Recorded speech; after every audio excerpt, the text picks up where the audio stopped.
Hey guys, so I'm back with another video. This one is going to be about a book.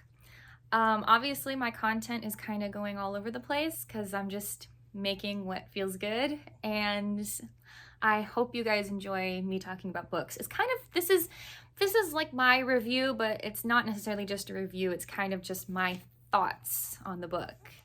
You know, like a little bit of a review, but also just like this is what I thought of like how the book went and stuff. So I started with one of my favorites that I read this year because I've been reading a lot of books this year. And I thought I would do next, whatever, however I want to put that. I thought the next book that I would do would be my absolute favorite book that I read this year. Because there's a lot of books that I read that I really, really loved. And this is actually my favorite from this year. So the book that I'm going to be talking about today is Lessons in Chemistry. Most of you who've heard of this probably have heard of it for the TV show that came out on Apple TV. It's a mini-series that they did on this book. So Lessons in Chemistry by Bonnie Garmus is my absolute favorite book this year. I have a lot of favorite books, but of all the books I've read, because I've read I think about like 23 or 25 books this year, this is my absolute favorite. This one is, first of all, I picked it up because I loved the cover. First of all, I love the color. It's kind of like a pinkish, like peach kind of color, which is my favorite color. Like my bedroom is that color. And I also just loved like her, like just the look, because it's just like the parts of her face, like the eyebrows, the eyes, the lips and everything, and like the pencil in her hair, which is part of her character. So the reason I picked up the book is just because I loved the cover. And then, you know, you read like the inside cover, which I will read now, which is like, you know, little synopsis. So, chemist Elizabeth Zott is the main character, is not your average woman. In fact, Elizabeth Zott would be the first to point out that there is no such thing as an average woman.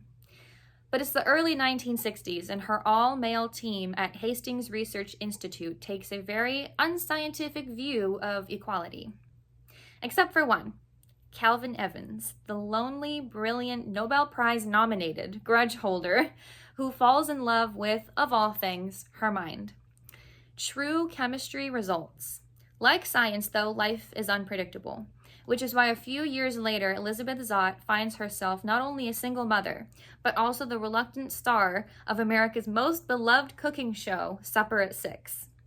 Elizabeth's unusual approach to cooking combined 1 tablespoon acetic acid, I don't know how to say that, I'm sorry, with a pinch of sodium chloride, proves revolutionary. But as her following grows, not everyone is happy, because as it turns out, Elizabeth Zott isn't just teaching women to cook, she's daring them to change the status quo. Laugh out loud funny, shrewdly observant, and studded with a dazzling cast of supporting characters, Lessons in Chemistry is as original and vibrant as its protagonist. So if you're like me and love stories with strong women as the protagonist, this is such a book for you. Like, I can't sell this book enough. Like, I can't give this book enough praise. The synopsis itself is just great. I love reading even just small tidbits of stories with strong women, like, as the center. So I was so excited to read this book, and it is quite a journey. Like my last video about a book, up until like halfway through the video, I will only be talking about things in general terms with the book, so I won't give away any spoilers, but then I will make a clear distinction when I will be talking about spoilers, just in case you want to stop watching the video then. But this is my favorite book. I have not watched the show yet. I probably will, I need to separate myself from the book a little bit more, because obviously the mini-series is going to be like, it's an adaptation, it's based on the book, so there may be, and I'm sure there are some different things, you know, in the series that are not the same as in the book, and I am so in love with the book that I'm just not ready to watch that yet, but as soon as I do, I will make a video about it and talk about what I thought about the show and how it relates to the book.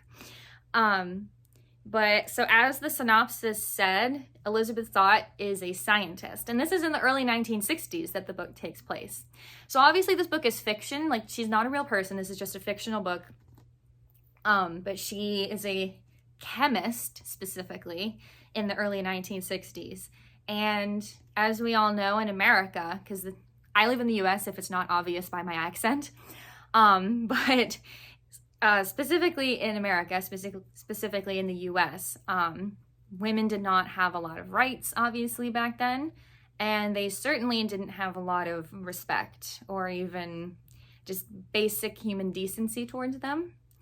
And this is a white woman too. Like, if it's not obvious by the kind of like portrait on the cover, she's a white woman. So if you can only imagine, like it was bad for white women back then too, but it was even worse for anyone else. But I love stories like this, fiction obviously, but you know, because she's defying the status quo. And like it says in the synopsis, you know, in her cooking show, she not only teaches, you know, women how to cook, because, you know, back then they were the housewives, they were the ones doing the cooking. She teaches them not only to cook, but to think for themselves and to learn things. And she becomes a teacher in other things, not just cooking. And so, sorry. It is such a good book to read, honestly. I can't give it enough praise. But yeah, so the other thing I loved about this book is just that the way she's written, you can tell that a woman wrote this character. And I'm not saying that men can't write women characters. It's just that it can usually be pretty obvious when it's someone from the same perspective writing a character, you know? I just find that, you know, whenever I read books with women protagonists and a woman wrote the book, it feels more relatable. It feels more authentic. Because I've definitely read books where a man wrote the woman protagonist. And I'm saying man and woman because female and male, not a thing. We're not talking about your genitals. We're literally talking about your experience in the world as a man versus a woman. Obviously, there's people that are non-binary, but there's a lot of people not ready for that conversation. So, especially back in the 1960s, we're talking about men and women. But I really thought that it was a great, genuine adaptation is not the right word I was looking for. It's a really genuine character. The way she wrote the character is, you can tell a woman wrote it because it feels relatable and authentic. You know, she's a strong female character for sure. You can tell that from the synopsis, but she's not walking through the world, and because we're in her thoughts a lot in the book. The book is from Elizabeth Zott's perspective, but she's not walking through the world thinking, you know, oh, like, I'm so great, this. Like, she knows she's great, but she doesn't think that stuff, and she doesn't use her sexuality to get her anywhere. She doesn't, you know, leverage anything about her being a woman to get her anywhere. She's just like, this is what I want to do in life, and I'm going to do it no matter what. And things don't ever go according to the way she thinks they're going to go, which is very true to life. Another great thing about this book, very accurate. Nothing goes the way she wants it to. Nothing goes the way she thinks it's going to. But she still ends up in a really good place. And I think that's another great thing about this book, is that even if you're not going the way you think, as long as you're headstrong and determined to get at least, you know, what you want or something that you want, you'll be okay, and things will end up working out for you. So I'm going to read, like last time, I'm going to read the first page of the book, just to give a little like insight as to, you know, how the book sounds, because I think that that can influence people on whether or not they want to read the book. So the first page has chapter 1, and underneath that it says November 1961. Back in 1961, when women wore shirt-waist dresses and joined garden clubs and drove legions of children around in seat-beltless cars, without giving it a second thought, back before anyone knew there'd even be a 60s movement, much less one that its participants would spend the next 60 years chronicling. Back when the big wars were over and the secret wars had just begun, and people were starting to think fresh and believe everything was possible, the 30-year-old mother of Madeline Zott rose before dawn every morning and felt certain of just one thing: her life was over. Despite that certainty, she made her way to the lab to pack her daughter's lunch. Fuel for learning, Elizabeth Zott wrote on a small slip of paper before tucking it into her daughter's lunchbox. Then she paused, her pencil in midair as if reconsidering. Play sports at recess, but do not automatically let the boys win, she wrote on another slip. Then she paused again, tapping her pencil against the table. It is not your imagination, she wrote on a third. Most people are awful. She placed the last two on top. Most young children can't read, and if they can, it's mostly words like dog and go. But Madeline had been reading since age 3, and now at age 5 was already through most of Dickens. So that's the first page of the book. And I think if you didn't notice, I certainly noticed that the notes she was writing to her daughter felt like notes she was writing to herself at a young age, like words she would have wanted to hear when she was young, you know? Play sports at recess, but do not automatically let the boys win. That sounds like something she would have wanted to tell her younger self, so she's telling her daughter. It is not your imagination. That is 100% something that she was probably thinking of her younger self and then writing to her daughter. Because of course she would see a lot of herself in her daughter. Not only is that her daughter, but you know, she's also very intelligent too. So they're both very intelligent people. So she knows that she's a lot like her. So that's kind of the vibe of the book. I so highly recommend this. You know, I don't know for a fact that, you know, if you're a man or if you're from another country or just from another time in life, you know, maybe you won't enjoy this book. I think it's a really good perspective. You know, I think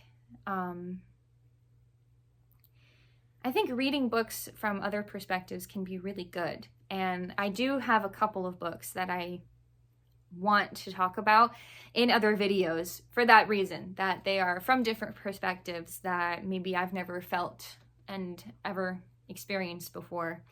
And I think it can be good to read those. It's like expanding your empathy. You know, you're trying to experience what it's like for other people going through life. And especially back then for women in the US, I think it can be really good to read books from the perspective of somebody else. Obviously this is fiction, but still true, still an accurate description of what women had to go through in the US back then, and honestly, even a little bit still today. Some things have changed, but not that much. Just a little bit of progress, just a little bit of growth, you know. But anyway, so that concludes the generalization kind of review, kind of talking about the book.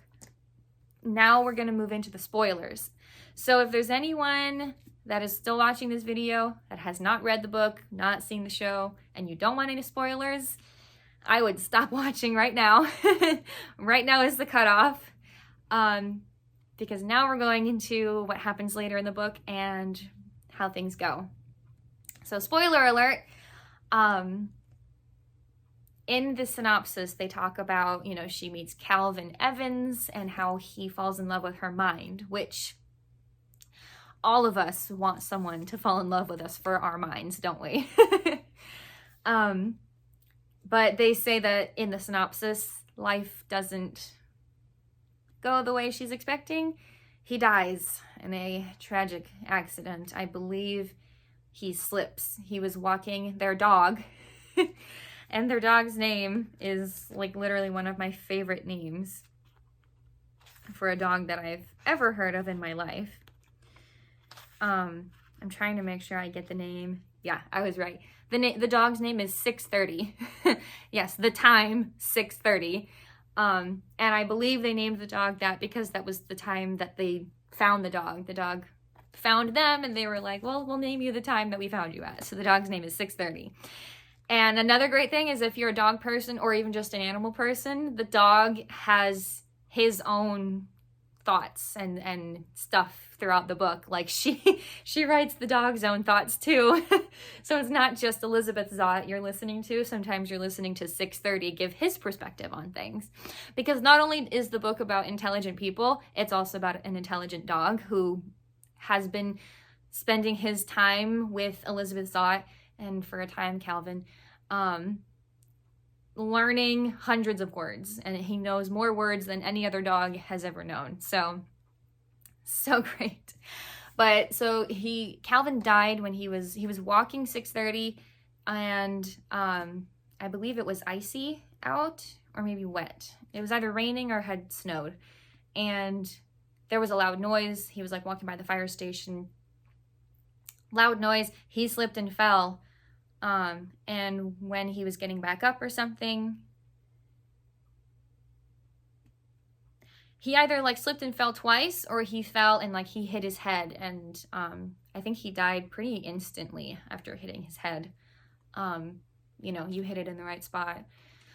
And of course, devastating for Elizabeth. You know, we see a little bit of both of their backstories, and they really complement each other, which is, it's not just her character that is so well written, it's their relationship too that's so well written, because Calvin has his things too. He's written, you know, you start hearing about Calvin through his reputation in the book, and he's known in that universe as he's hard to work with, he holds grudges, he's not nice, he does this and this and that, and he's really just socially awkward. That's just who he is. He's not mean. I mean, yeah, he does hold grudges, but not in like a big, like negative way, just, you know, like, oh, I know you did that to me, I'm not gonna forget it kind of way. And you know, Elizabeth Zott is kind of like that too, in a way. And I think that they complement each other really well because they get each other. We go into a little bit of both of their histories, their childhoods, and both of them had, you know, some really hard times growing up. Calvin was an orphan. You know, Elizabeth came from, you know, just not a great family, and kind of had to make her way and do things to set herself up. And I think that they really related to each other, and they understood each other.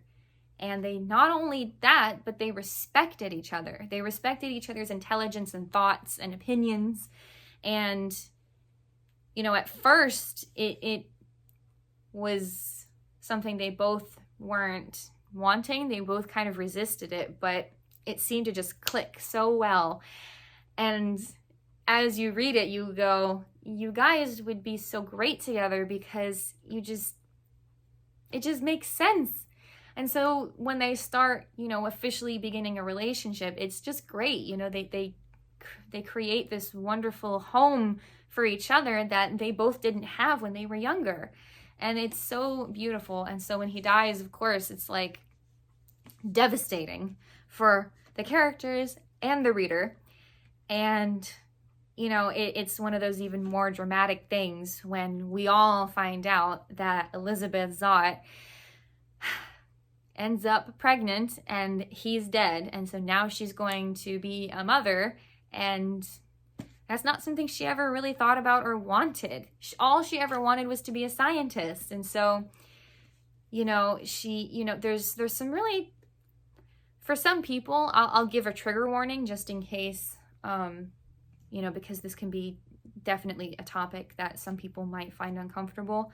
But, you know, especially towards her, you know, getting closer to giving birth, she starts using the rowing machine that they had in their house, because Calvin was a rower and he got Elizabeth into it.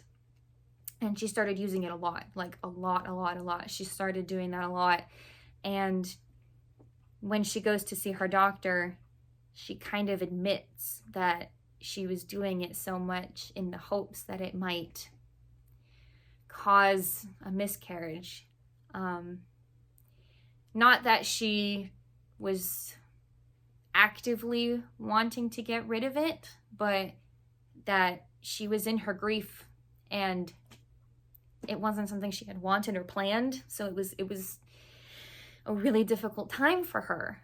And the other great thing is that her doctor doesn't judge her for it. You know, he understands, and he goes, hey, you know, on the bright side, you had such an easy labor and delivery because you were rowing so much. Like it prepared you for it. So, you know, and it was really difficult for her at first because she wasn't sure that she wanted to be a mother. And you know, it's an interesting topic, obviously, to talk about, because especially in the climate that the U.S. is in today, it's obviously a woman's choice if she wants to ever become a mother. And I thought it was really great that the author wrote the book with the doctor being so understanding, because that's what we need. Back then, I highly doubt that happened, but it's possible. You know, there's always been kind people out there, so maybe there were some doctors back then that were actually kind to their patients when they were honest about things. But that is definitely a difficult and dark part of the book. This is not always a lighthearted book. There's dark topics, dark things, and, you know, so there's definitely why I wanted to give a trigger warning, just, you know, because I know that there's a lot of emotions around that kind of topic for some people. But for Elizabeth, it ends up turning out that she likes being a mother to who she ends up naming Madeline, except that Madeline is not her actual name on her birth certificate, because when Elizabeth Zott had just given birth, the nurse had come to her, and Elizabeth thought the nurse said, "How are you feeling?" And so Elizabeth was like, "Mad." And the nurse said, "Are you sure?" And she said, "Yes, I know, it's mad, I'm mad." And it turns out the nurse was actually asking what she wanted to name the baby. So the baby's name on her birth certificate is Mad. And I just thought that was hilarious. So she's just like, yeah, her name's Madeline. She was like, I'm not going to change it. And I thought that was so funny and kind of perfect. The other amazing thing in the book is that Elizabeth has a neighbor that at first isn't someone that she ever really knew or talked to. But after she had the baby, the neighbor started, I'm trying to find her name, started coming over to her house. And at first I think it was like, you know, can you get the baby to stop crying? None of us can sleep. And she's like, well, me neither. And then it started becoming a thing where her neighbor started coming over just all the time to help take care of Mad.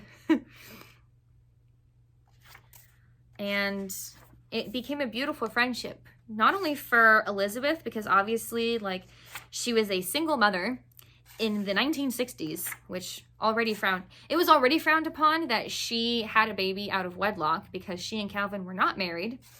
But to top it off, Harriet, that's the name. Her neighbor's name is Harriet. So not only was it great for Elizabeth because she was a single mother and obviously going through the motions of society judging her for being a single mother in the 1960s. So it was great for Elizabeth, but it was also great for Harriet because Harriet was dealing with her own things at her house in the neighborhood. You know, her husband, not great, not a terrible guy, not a great guy. Harriet's an older woman, not like 80s, but definitely I'd say like, I think she said 50s or so, 60s maybe. And I think it became a beautiful friendship between the two. And Harriet was a little bit more conservative and would say to Elizabeth, no, you can't do that. You need to be more, conservative. And Elizabeth's like, I'm not going to do that. I want to do chemistry. We're going to do chemistry. Because Elizabeth's just determined. She gets fired from her job when she ends up pregnant and unmarried because they could do that back then.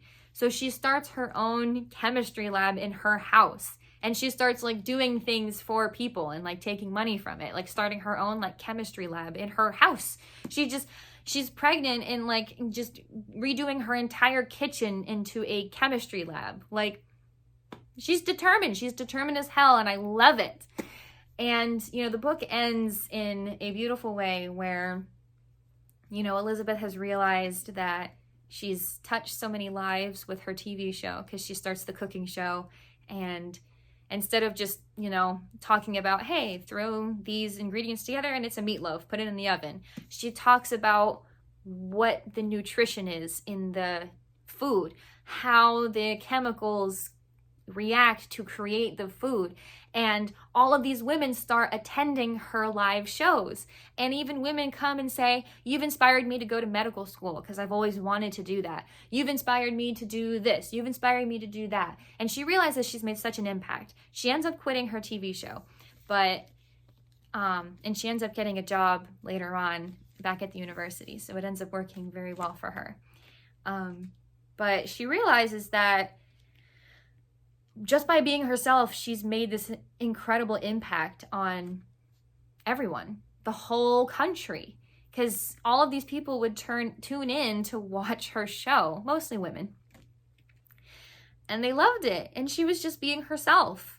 And I loved that because she never, ever in the whole book stopped being herself. She was determined to do what she wanted and be herself in the process. She wasn't conforming in any way to meet other people's standards. She wasn't changing herself for anybody. She didn't even have to change herself for Calvin, and he didn't have to change himself for her. They met and it worked, and they complemented each other well.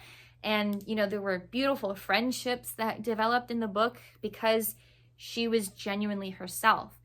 And that's one of the other things I love so much about the book, is that even though she appears to be this difficult woman to so much of the world, because she's a difficult woman because she has her own thoughts, oh my God, but because she was herself and didn't change who she was just to fit someone else's idea of what a woman should be, she made amazing relationships and amazing friendships because of it.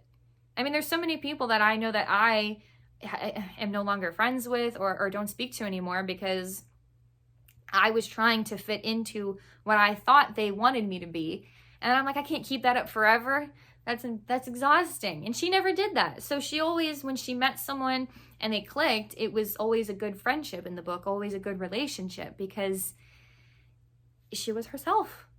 And that's such a great theme of the book. There's so many beautiful themes and just overall great points of the book that I think are so important for people to realize and read about. So that's why I love this book. And those are my thoughts on it. I think that the biggest takeaway is to be yourself, because look where it got Elizabeth Zott. And she is known in the book, in the universe of the book, as a difficult woman. So if that doesn't tell you something, I don't know what will. That's probably why it's one of my favorite books, because she's who I aspire to be. And that's definitely why it's one of my favorite books, actually. But yeah, I highly recommend the book. I absolutely cannot sell this book enough. It's my favorite book of the year. I can't wait to do more of these videos. I have so many more books that I've read recently.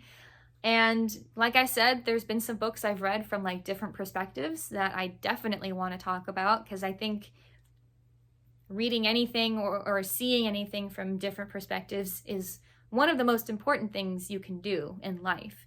Not just for other people, because obviously we want to be good people and be kind and empathetic to others, but even just for yourself. You know, there's so much that I think people can learn about themselves from learning the perspective and experience of other people that have different experiences than them.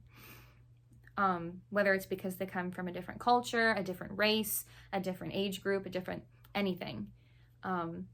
Even, you know, a different kind of, maybe people with disabilities, or people who come from a different, you know, sexual orientation, anything like that. Anything that's a different perspective than yours, I think is a really good thing to read or watch or just know about. And it's because it's good for you. It's not just good for other people. Let me put it that way. It's definitely good for you. It can really, really, really expand your mind, and maybe you'll learn something about yourself that you didn't know in the first place. So that is it for this week, for this book. This video is a little longer than usual. That's because it's my favorite book and I have so many things to say about it. But I intend to make more videos like this in the future. I intend to also make more videos about movies, like movie musicals and pop culture. I am very excited to go see Wicked, that's coming out soon. And I will be talking about other kinds of movie musicals and other kinds of pop culture. And yeah, that's kind of where my channel is going at the moment. And I really appreciate if you watched this all the way through. Thank you. I really, really, really appreciate you watching this. This channel is really for me because I kind of just enjoy doing this, but I obviously like it when other people enjoy my stuff as well. So if you watched all the way through, go ahead and like the video so I know you liked it. Subscribe to my channel, and that way, you know, I can kind of get a hang of this and make this become more of a thing. Comment. I would love to hear your thoughts on the book. Maybe you've already read it and you have the same thoughts, or maybe you're like, I was thinking about getting this and you sold it. So let me know what you think, and thank you so much for watching, and I will see you next week.